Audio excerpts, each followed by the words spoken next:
కృపాంజలి కార్యక్రమానికి ప్రేమతో మేము ఆహ్వానిస్తున్నాం. మనం గత వారంలో పుట్టుక నుండి మరణం వరకు, అంటే ఆయన జననం నుండి ఆయన శిలువ మరణం వరకు,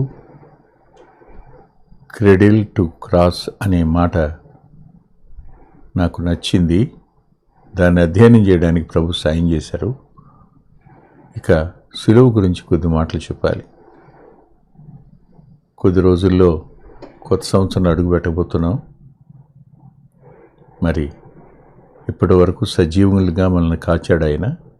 దానికి మనం తప్పనిసరిగా ఆయన కృతజ్ఞత చెల్లించాలి. కృతజ్ఞత చెల్లించడానికి ముందు శిలువ దగ్గరికి వద్దాం. నూతన సంవత్సరం మంచిది, కానీ నూతన జీవమేనా? నూతన సంవత్సరం శుభాకాంక్షలు మంచిది, కానీ నూతన జీవితమేనా? నూతన సంవత్సర శుభాకాంక్షలు రైట్, మంచిది, కానీ ప్రభు పోలికలోనికి వచ్చేటువంటి నూతనమైన వ్యక్తిత్వమేనా? ఇది కాకపోతే ప్రయోజనం ఏంటి? ఆలోచించండి ఒకసారి. జీవితంలో తెలిసి చేసినా తెలియక చేసినా తప్పు తప్పే, పాపం పాపమే. దానిలో నుంచి వెలుపలికి రాగలగడం అనేది మాత్రం అది నూతనత్వం. అది నూతన జన్మానుభవం ద్వారా మాత్రమే సాధ్యమవుతుంది. ఇది లేకపోతే ప్రయోజనం ఏం లేదు. నూతన సంవత్సరంలో తిరిగి జన్మించి నూతనంగా జన్మించిన అనుభవంలోకి వస్తే తప్ప అది నిజమైన సంతోషాన్ని మనం పొందలేం, నిజమైన ఆనందాన్ని మనం రుచించలేం, రక్షణ యందు మనం సంతోషించలేం. దానికి ముందు ఓ చిన్న ప్రార్థన చేసుకుందాం. ప్రేమగల తండ్రి, మరో సంవత్సరాన్ని మీరు ఇవ్వబోతున్నారు. ఈ దినాన్న ప్రత్యేకంగా ఆయన జననం వద్ద నుండి మరణం వద్దకు వచ్చుతున్నాం. మరణం వద్ద మరణంలోకి చూపించడానికి సహాయపడండి. మీ కృపకు, మీ కాపుదలకు, మీ దయా సంరక్షణలకే వింటున్న మా ప్రియులను అప్పగించమని, రానున్న సంవత్సరం వారి జీవితాలకు ఆశీర్వాదకరమైన సంవత్సరంగాను మేలైన సంవత్సరంగాను ఉండని అనుగ్రహించండి అని యేసుక్రీస్తు ప్రభు వారి పేరిట ప్రార్థిస్తున్నాం తండ్రి. ఆమేన్. ఆమేన్. శిలువ వద్ద నాకు కనిపించిన వ్యక్తుల్లో జననం వద్ద కనిపించిన వ్యక్తులు వంటి వారే మరలా కనపడ్డారు ఇక్కడ. ఎలాగో నేను మీకు చూపిస్తాను, ఒకసారి మీరు చూడండి. లూకా సువార్త 23వ అధ్యాయం 39వ వచనం. వేలాడవేయబడిన నేరస్తులలో ఒకడు ఆయనను దూషించుచు, నీవు క్రీస్తువు కాదా? నిన్ను రక్షించుకొనుము, మమ్మను కూడా రక్షించమని చెప్పాను. అయితే రెండవ వాడు వానిని గద్దించి, నీవు అదే శిక్షావిధిలో ఉన్నావు గనక దేవునికి భయపడవా? మనకైది ఇది న్యాయమే, మనము చేసిన వాటికి తగిన ఫలం పొందుతున్నాము గాని ఈయన ఏ తప్పిదము చేయలేదని చెప్పి ఆయనను చూచి, యేసు, నీవు నీ రాజ్యంలోనికి వచ్చినప్పుడు నన్ను జ్ఞాపకము చేసుకొనుము అనెను. అందుకు ఆయన వానితో, నేడు నీవు నాతో కూడా పరదేశంలో ఉందు అని నిశ్చయముగా నీతో చెప్పుచున్నాను. ఈ మాటలు నిజంగానే ఒక అద్భుతాన్ని చూపిస్తాయి, ఆశ్చర్యచకితుల్ని చేస్తాయి. ఎందుకు అంటే అప్పటి వరకు ఈ దొంగలు కుడి ఎడమ ఉన్నవారు, ఆయనకు ఉన్నవారిలో వారు కూడా,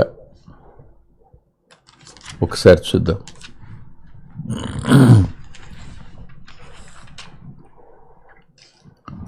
వారు కూడా ఆయన్ని అపహసించినట్టు లేఖనంలో రాసింది. వారు కూడా ఆయన అపహసించారు. ఆశ్చర్యం. అంటే అపహసించిన వారిలో ముగ్గురు ఉన్నారు, ఇద్దరు ఉన్నారు, ముగ్గురు కాదు. మరి మూడో వర్గం తర్వాత చూపిస్తాను.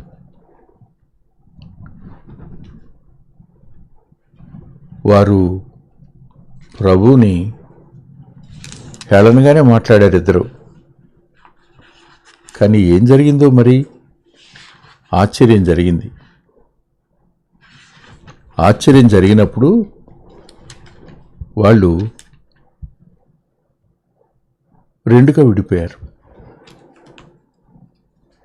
అప్పటి వరకు వారిద్దరి మనసు ఒకటి, ప్రభు మనల్ని కూడా కాపాడొచ్చు కదా అని. కానీ ఇప్పుడు మాత్రం వారి మనసుల్లో వ్యత్యాసం వచ్చింది. ఎందుకు వచ్చినట్టు ఈ వ్యత్యాసం? ఇద్దరూ రెండుగా ఎందుకు విడిపోయినట్టు? చూడండి, ప్రభు తన స్వరాన్ని వారిద్దరికి వినపడజేశాడు. వారిద్దరికి వినపడజేసిన ఆ స్వరంలో ఆయన వీరేం చేస్తున్నారో వీరు ఎరుగరు గనుక వీరిని క్షమించు అని చెప్పడం. ఇది నిజానికి ఆశ్చర్యాన్ని కలిగించే మాట కాదు, కాదు అనలేని మాట కూడాను.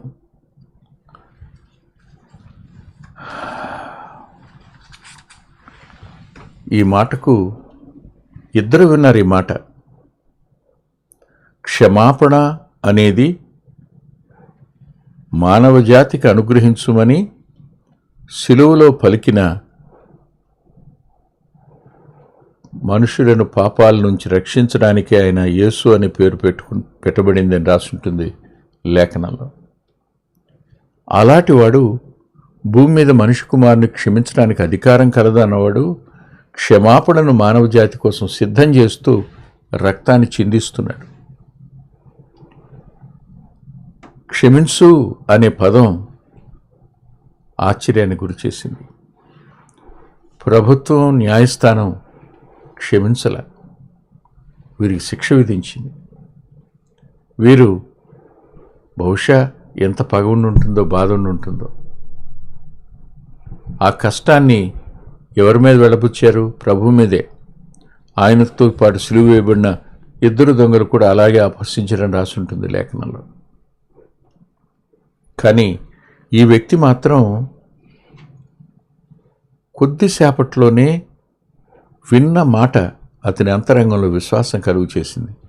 నిజంగా క్రీస్తే అని, ఈయన పరిశుద్ధుడు అని, ఈ నేరం చేయలేదు అని. ఈ మాటలు ఊరకనే ఏ వ్యక్తి పలకలేడు. విని అంగీకరించి ఒప్పించబడినవాడు తప్ప ఇలా పలకడం అనేది సాధ్యం కాదు. మనకు జననం మొదలుకొని ఆయన మరణం వరకు తెలుసు. కానీ ఆయన ఎందుకు వచ్చాడో, ఆయన చేసిన కార్యం మాత్రం మన జీవితంలో సార్థకత కాకపోతే, మన జీవితంలో అది అన్వయించబడకపోతే, మనం అందులో పాలుపంపులు పొందకపోతే ఎట్టి పరిస్థితుల్లోనూ మనం నూతన జీవం పొందినవారం కాదు, నూతనమైన పౌరసత్వాన్ని పొందినవారం కాదు, పరలోక పౌరసత్వాన్ని, రక్షణ పొందినవారం కూడా కాదు. ఇంకా లాస్ట్ మినిట్స్ కవి సిలువ మీద కొద్దిసేపట్లో వారు దించేయమంటారు, కాళ్ళు విరక్కొట్టేస్తారు, బ్లడ్ అయిపోతుంది, చనిపోతారు ఇద్దరు దొంగలు. సరిగ్గా సమయంలో అతడు తన సమయాన్ని సద్వినియోగం చేసుకున్నాడు. ప్రభుతో అన్నాడు, ప్రభువా, అసలు ఆ మాట ఆశ్చర్యం అండి. అతను అన్నమాట, యేసు, అవును కాదు, యేసు రక్షకుడా, నీవు నీ రాజ్యములోనికి వచ్చినప్పుడు, అంటే ఆయన రెండవసారి మరణాన్ని గెలిచి వస్తాడని కూడా అతను అంగీకరించాడనమాట. ఆయన ఒక రాజు అని అంగీకరించాడు. ఒక చిన్న మాట అన్నాడు, నన్ను జ్ఞాపకం చేసుకో, అంతే. నన్ను జ్ఞాపకం చేసుకో అంటే అర్థం ఏంటి? అయ్యా, నేను పొందవలసిన శిక్షను పొందుతున్నాను, నేను పాపినే, ఇప్పుడే కదా నీ ముందు ఒప్పుకున్నాను మనకి సరి అని నన్ను జ్ఞాపకం చేసుకో. జ్ఞాపకం చేసుకో అనే మాటలో నీ క్షమాపణ నాకు కావాలి, మీరు నాకు కావాలి, ఇదే మాట. నేను నీ రాజ్యంలో ఉండాలి. ఇది పలకగలిగిన వ్యక్తి ఒక్కడు సిలువ దగ్గర. అతడు మరణించిన మరుక్షణంలో నూతనమైన ఒక ఆధిక్యతలోనికి, నూతన జీవితంలోనికి, జీవంలోనికి అడుగుపెట్టబోతున్నాడు. సిలువ వద్ద కనిపించిన మొదటి వ్యక్తి నాకు ఇతను. రెండో వ్యక్తి దగ్గరికి వెడదాం. రెండో వ్యక్తి లూకా సువార్త 23వ అధ్యాయంలో 47వ వచనం చూడండి. శతాధిపతి జరిగినది చూచి ఈ మనుష్యుడు నిజముగా నీతిమంతుడైండని చెప్పి దేవుణ్ణి మహిమపరిచెను. విన్నారా? సిలువ వద్ద ప్రభువుని అంగీకరించి ఆయనను జ్ఞాపకం చేసుకోమని అడిగిన వ్యక్తికి శ్రేష్టమైన నూతన జీవం లభించింది. అంతేకాదు, ఇక్కడ శతాధిపతి 46వ వచనంలో రాసిన మాట ఏమిటంటే, యేసు గొప్ప శబ్దంతో కేకవేసి, తండ్రి, నీ చేతికి నా ఆత్మను అప్పగించుకొంచున్నాను అని ప్రాణం విడవడం. నిజానికి ఆత్మ ప్రాణాల మీద ఏ మానవునికి అధికారం లేదు. ఆ అధికారం ఉంటే ఇలా చనిపోయే అవకాశం ఉంటే ఎప్పుడో చచ్చిపోయి ఉండేవాడు, ఎప్పుడో బతికేవడం కాదు. ఈ జీవితం అనవసరం అనుకున్నప్పుడు హ్యాంగ్ చేసుకుని ప్రాణం తీసుకోవడం కాదు, ఆత్మహత్య కాదు, ప్రాణాన్ని పెట్టడానికి, తిరిగి తీసుకోవడానికి నాకు అధికారం ఉందన్నవాడు ఈ మాట పలికి, నేను నా ప్రాణం నీ చేతికి అప్పగిస్తున్నాను, నా ఆత్మ నీ చేతికి అప్పగిస్తున్నాను అనే పదం పలకడం ఉందే, ఇది ఆశ్చర్యం అనిపించింది. చెప్పి ఇలా చనిపోతాడా?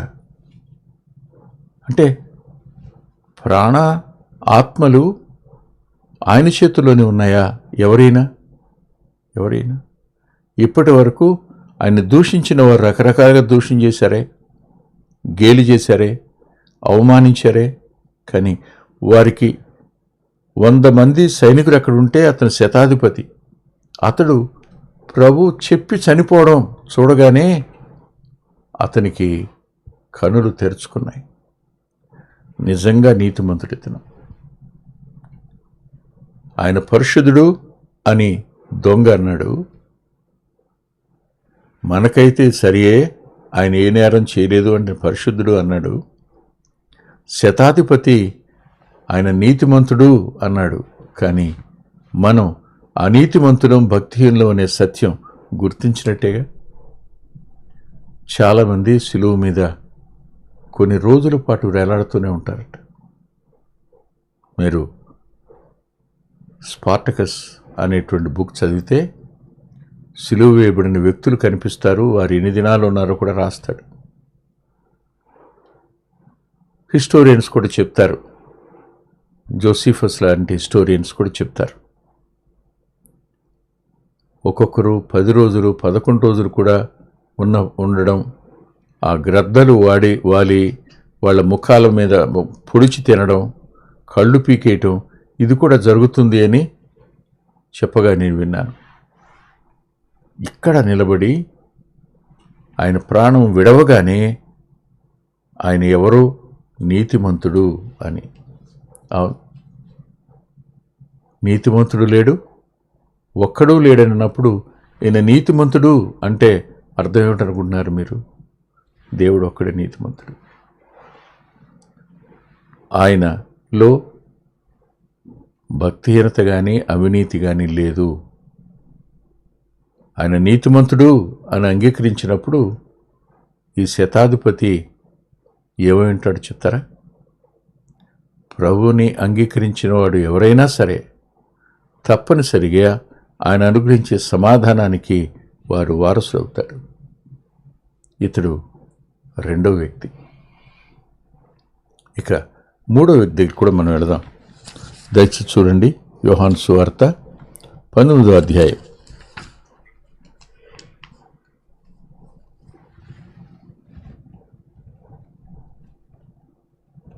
19:34. సైనికులలో ఒకడు ఈటతో ఆయన ప్రక్కన పొడిచెను. వెంటనే రక్తమును నీళ్లును కారును. ఇది చూచినవాడు సాక్ష్యమిచ్చుచున్నాడు. అతని సాక్ష్యము సత్యమే. మీరు నమ్మునట్లు అతడు సత్యమును చెప్పుచున్నాడని ఆయన ఎరుగును. ఇది ఆయన మరణించాడు అనే సత్యం తెలియగానే అరిమత యోసేపు వెళ్ళి పిలాతుని ఆయన దేహం ఇమ్మని అడుగుతాడు. అడిగినప్పుడు ఆయన త్వరగా చనిపోయాడా అని ఆశ్చర్యపోతాడు. శవాన్ని శిలువ మీద నుంచి దింపేటప్పుడు మరణించాడు అంటేనే దింపుతారు, మరణించలేదంటే దింపడం కష్టం. చనిపోయిన తర్వాతే దింపడం అనేది ఆనాటి చట్టం. ఇది తెలియని వ్యక్తులు వారికి తోచినట్టు మాట్లాడతారు. ఆయన శిలువ మీద మరణించాడంటే రుజువు ఏమిటి అని అంటే, ఒక సైనికుడు రుజువుగా ఆయన యొక్క గుండె భాగంలో పొడిచాడు. పక్కన పొడిస్తే అది వెళ్ళి రక్తము నీరు కారాయి అనే మాటకు ఓ అద్భుతమైన వివరణ ఒక భక్తుడు రాశాడు. ఎవరైనా చనిపోతే, యాక్సిడెంట్లో చనిపోతే, బ్లీడ్ అయిపోతే, ఏమీ లేకపోతే, ఇంకా ఆఖరి రక్తబొట్టు వరకు ఓడ్చిన అనుభవం కదా శిలువ దగ్గర అయినా. అలాంటి వ్యక్తిలో ఎక్కడైనా కొంచెం రక్తం మిగిలి ఉన్నా అది గుండెలో మాత్రమే ఉంటుందంటే ఇంకెక్కడా ఉండదు. ఇప్పుడు ఆ బళ్ళెం వెళ్ళి తగిలింది ఎక్కడో తెలుసా? ఆయన గుండెకు రంధ్రం పడితే ఆ బళ్ళెం వెంట నీరు రక్తం కారినాయట. అంటే ఆయన చనిపోయాడు, ఆయనలో ఇక రక్తపు చుక్క కూడా లేదు. ఆయన పొడిచిన కన్ను ఆయన్ను చూచును అన్న లేఖనం నెరవేర్చబడింది అని రాస్తారు. అంటే ఆయన చనిపోయాడా బ్రతికే ఉన్నాడా కనుక్కోవడం కోసం బళ్ళెంతో పొడవడం. పొడిచిన వాని కన్ను ఆయన్ని చూచెను అనే పదం. వాస్తవానికి చాలామంది ఆ వ్యక్తికి కన్ను ప్రాబ్లం ఉందని, ఆ రక్తం చింది కన్ను మీద పడడం వల్ల అతడు బాగుపడ్డాడని చెప్తారు. ఏమో అయ్యుండొచ్చేమో, నాకు తెలీదు. కానీ నేను నమ్మే మాట ఏమిటంటే, ఇది చూచినవాడు సాక్ష్యమిచ్చుతున్నాడు, ఇతని సాక్ష్యము సత్యమే అని. మీరే ఒకసారి ఆలోచించాలి.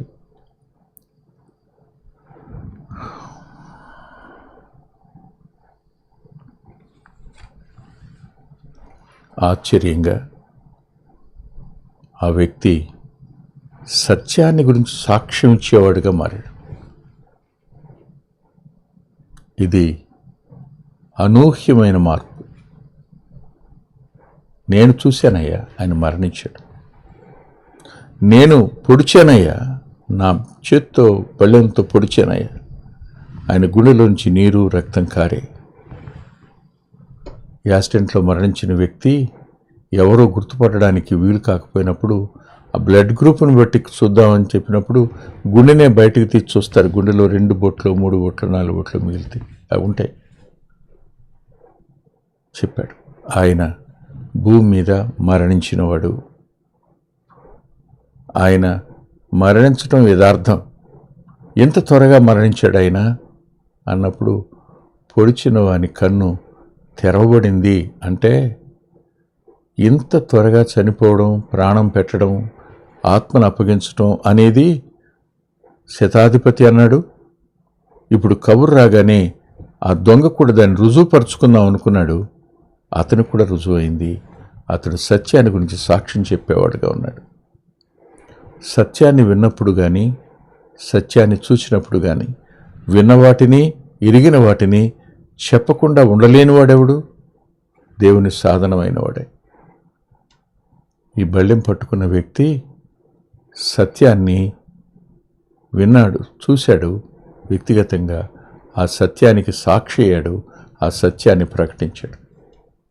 ఇది 3. ఇక 4వ వర్గం దగ్గరికి వద్దాం. ఇది లూకాసు వార్తలో రాసింది 4వ వర్గం. లూకాసు వార్త 23వ అధ్యాయంలోనే, ఇందాక మనం తీసిన 23వ అధ్యాయంలోనే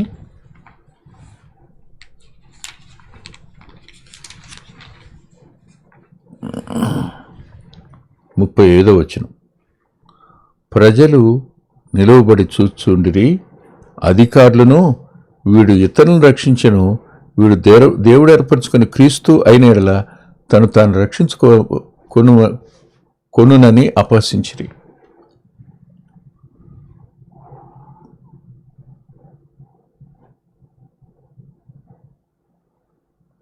సైనికులు అపహసించారని 37వ వచనంలో రాస్తుంది. దారిని పోతున్న ప్రజలు అపహసించారని లేఖనంలో రాస్తుంది. ఇక్కడ అధికారులు ఉన్నారు, ప్రజలు ఉన్నారు. జనం దగ్గర ఏ రోజు ప్రజలే ఉన్నట్టు మరణం దగ్గర కూడా అధికారులు ఉన్నారు, ప్రజలు ఉన్నారు.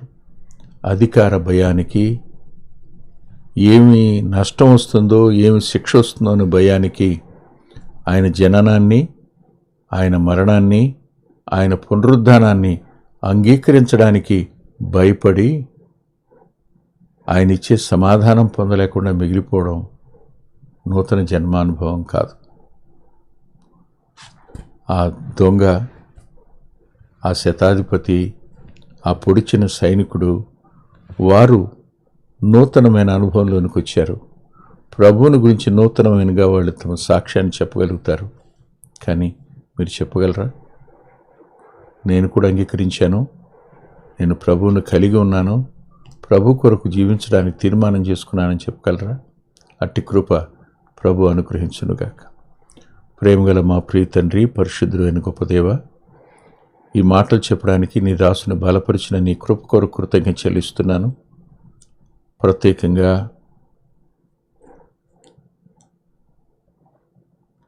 చెల్లి ఇందిరా కోసం ప్రార్థన చేస్తున్నాను. కృప చూపించండి, సంపూర్ణమైన ఆరోగ్యాన్ని ఇవ్వండి. మీ కృపాహస్తాలకే కూడి ఉన్న మా ప్రియులందరినీ అప్పగించుకుంటూ, ఈ మధ్యకాలంలో తమ ఆప్తుల్ని కోల్పోయిన కుటుంబాలను కూడా ఆదరించండి అని యేసుక్రీస్తు ప్రభు వారి పేరిట ప్రార్థిస్తున్నాం తండ్రి. ఆమేన్. ప్రభుచిత్తమైతే వచ్చే వారం కలుసుకుందాం.